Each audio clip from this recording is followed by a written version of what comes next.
Okay. Juliet has just killed herself. And now let's watch the play finalize. This is the place.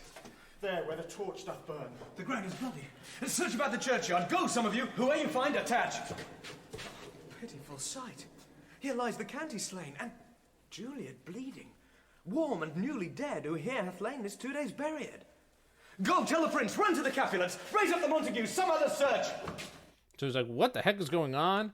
County Paris is slain, Juliet is bleeding and warm and newly dead. She's been here dead for 2 days. How is she still dead?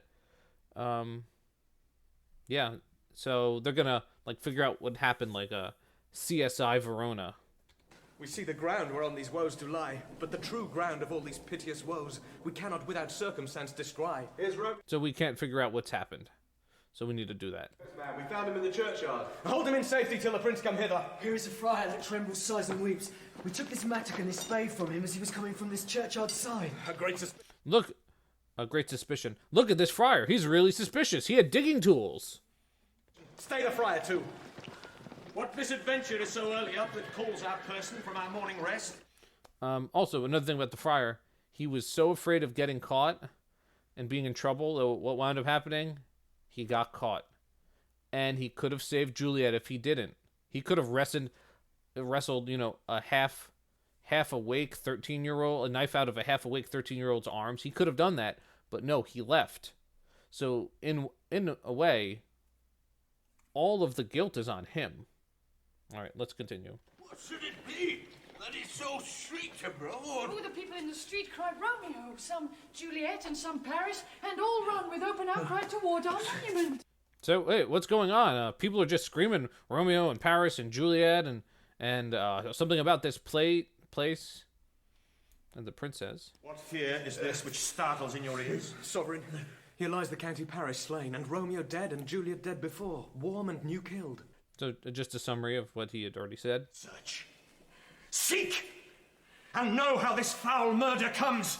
Here is a friar, and slaughtered Romeo's man, with instruments upon them fit to open these dead men's tombs. Oh, heavens. Oh, wife, look how her daughter bleeds.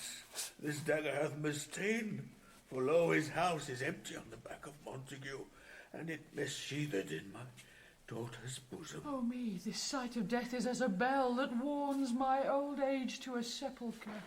So Capulet says something interesting. Look at how our daughter bleeds. Look, this dagger is mistaken. It's in her.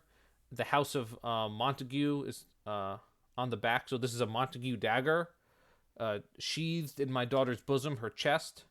So what is he probably assuming? She got stabbed by Romeo or something. Most of what's happening right now is it's just a summary, so there's not really much to analyze.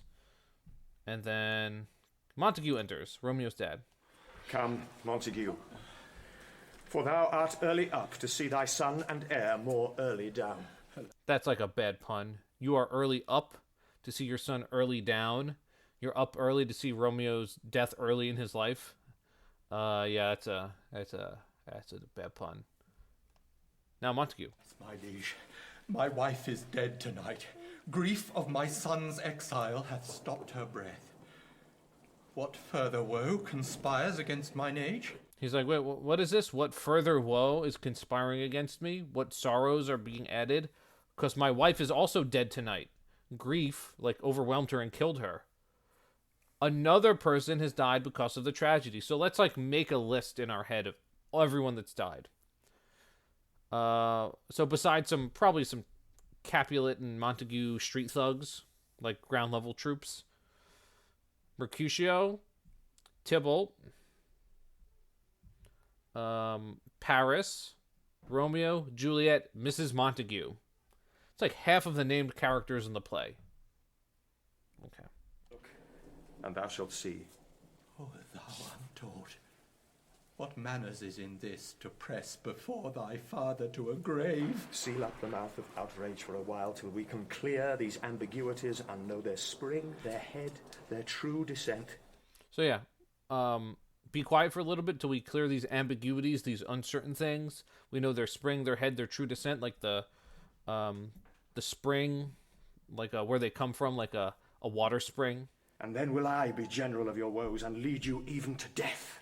And then I'll do the punishing, and I might even punish you to death when I know, or someone to death when I know what has happened. Meantime, forbear and let mischance be slave to patience. Bring forth the parties of suspicion. So there's like a mini trial now. And most of what's going to happen is kind of summary. So, okay. I am the greatest, able to do least, yet most suspected, as the time and place doth make against me of this direful murder. And here I stand both to impeach and purge, myself condemned and myself excused. So there's a lot of back and forth in the friar's speech. I am the greatest, able to do least. I am the most important person in this situation. I made it happen. But I was also able to do nothing to save it. Like, I couldn't save it. I'm the most suspected. Here I stand both to impeach and purge, both to, like, condemn myself and to excuse the things that I've done. To say I'm guilty, but also I'm innocent. And then At once, what thou dost know in this. here's the summary. And it's like, again, another one of these plot summaries. And this is a huge speech. I'm probably not going to talk much about it because it's mostly summary. But I'll jump in here now, just add a little bit. So here we go. I will be brief, for my short date of breath is not so long as is a tedious tale. Romeo, there dead, was husband to that Juliet, and she there dead, that Romeo's faithful wife. All right. So he's like, yeah, Romeo's dead, was husband to Juliet. She's dead, was Romeo's wife. He just finally says it after everyone is dead. He could have said it a day ago, many days ago, and saved everyone. But no, he didn't want to be guilty. I married them, and their stolen marriage day was Tybalt's doomsday, whose untimely death banished the new-made bridegroom from the city, for whom, and not for Tybalt, Juliet pined. Yep, she cried for Romeo, not for Tybalt. Romeo killed Tybalt on the day of their marriage. You, to remove that siege of grief from her, betrothed and would have married her perforce to County Paris. Then comes she to me, and with wild looks bid me devise some mean to rid her from this second marriage, or in my cell there would she kill herself. Again, she wanted to make a plan to get out of the marriage with Paris. She threatened to kill herself. Then gave I her, so tutored by my art, a sleeping potion, which so took effect as I intended, for it wrought on her the form of death. Meantime I writ to Romeo that he should hither come as this dire night to help to take her from her borrowed grave, being the time the potion's force should cease. But Yep, he's just recounting. But he wrote to Romeo. he which bore my letter, Friar John, was stayed by accident, and yesternight returned my letter back. And just yesterday, or last night, he told me about all of this. Then all Because now it's the morning, like where the sun is rising. It's turning into morning. So just, a few hours ago. alone, at the prefixed hour of her waking, came I to take her from her kindred's vault, meaning to keep her closely at my cell, till I conveniently could send to Romeo. But So here was my new plan. I was going to get her, bring her to the church, keep her hiding, while I could send a letter to Romeo. So he did have an additional plan. I came, some minute ere the time of her awakening, here untimely lay the noble Paris and true Romeo dead. But oops, I was too late. She wakes, and I entreated her come forth and bear this work of heaven with patience. But then a noise did scare me from the tomb, and she, too desperate, would not go with me, but as it seems, did violence on herself. Okay, so here's where I think he's actually not being as truthful as he should. She wakes, I entreat her to come forth and bear this work of heaven with patience. Come and be patient. No, that was like a line. That was like 2 lines. It wasn't a conversation. But a noise did scare me from the tomb. He makes it sound like there was a ghost. that's not the noise that scared him. It was the city guard, the police, to be caught. That's what scared him. And, it seems she did violence upon herself. Duh! All this I know, and to the marriage, her nurse is privy. By the way, the nurse is privy. The nurse knows too. Now, often when I say this, students say, Mr. B, why did he rat out the nurse? Or why is he being a snitch? He didn't have to reveal the nurse. So first of all, he's being completely truthful, or he's trying to be. Secondly, don't rat someone out. Don't be a snitch. That's like what criminals say to each other. That's not what good people say to each other. He's saying the story in its fullness. And if aught in this miscarried by my fault, let my old life be sacrificed some hour before his time unto the rigour of severest law. And I don't mind if I have to be sacrificed, if I have to be killed for this. If that's the punishment. And then we're up to the prince. Still have known thee for a holy man. Where's Romeo's man? What can he say in this? So he's pulling up another witness, like this is almost a trial. I brought my master news of Juliet's death, and then in post he came from Mantua, to this same place, to this same monument. This letter he early bid me give his father, and threatened me with death going in the vault if I departed not and left him there. Give me the letter. That's, completely accurate. All right, give him the letter. I will have gone. Where is the countess page that raised the watch? Sirrah, what made your master in this place? He came with flowers to strew his lady's grave, and bid me stand aloof, and so I did. Anon comes one with light to ope the tomb, and by my master drew on him, and then I ran away to call the watch. I ran to call the watch. So here's also something else that might have changed the plot. What if the page had jumped in to help Paris? Things could have been different. If the order, or if people had just acted differently, the tragedy could have been averted. The tragedy could have been averted, like, up to 5 minutes before the tragedy happened.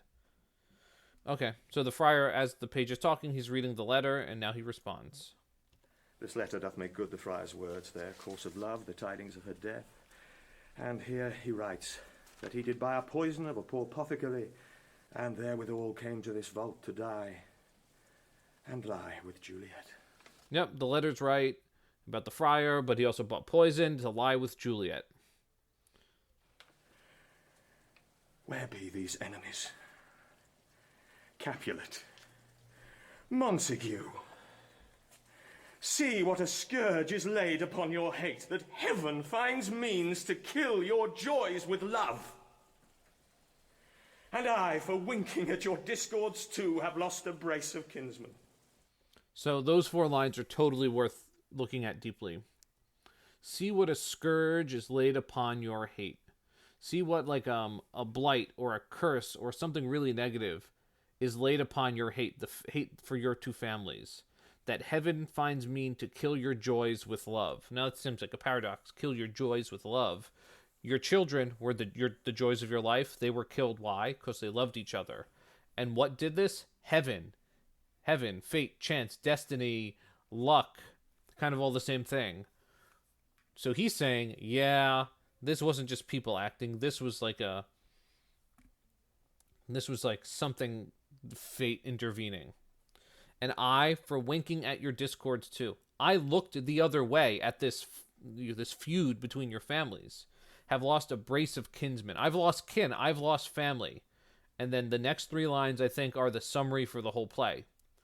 All are punished. All are punished. All of us are punished. We are all complicit, and we're all the victims now. I think that's very powerful. And then Capulet.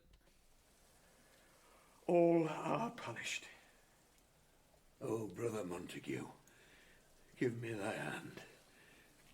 This is my daughter's jointure, for no more can I demand. But I can give thee more, for I will raise her statue in pure gold, that whiles Verona by that name is known, there shall no figure at such rate be set. as that of true and faithful Juliet. So they make peace. Give me your hand. This ends the family feud. It's over now. Also, their families are kind of over because there's no one to inherit the families. Capulet and Montague now are childless. Montague says he'll raise up a statue for her in gold. That might be hyperbole. It might be literal. As rich are Romeo's by his lady's lie. Poor sacrifices of our enmity. Poor sacrifices of our enmity. Poor things we had to sacrifice to our hatred. We sacrificed our children. Blooming peace this morning with it brings. The sun for sorrow will not show his head. Go hence to have more talk of these sad things. Some shall be pardoned, and some punished. For never was a story of more woe than this of Juliet and her Romeo.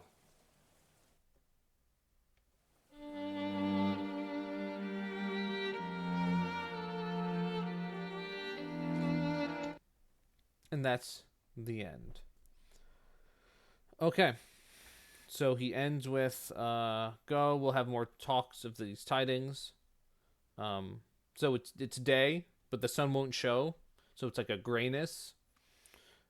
Some shall be pardoned and some shall be punished. Some people will be free and some people will be hurt by doing this. And then the last two lines of the play. Students always like to say that those are mad bars. For never was a story of more woe than this of Juliet and her Romeo. No, that's an exaggeration. There have been more woeful stories before. So the play's over. And like traditionally in Shakespearean tragedies, there's kind of a restoration. There's a bringing back of what is normal. There's a resetting of balance. Okay, so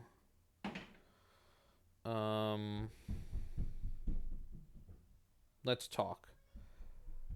Actually, just two things before the play's over.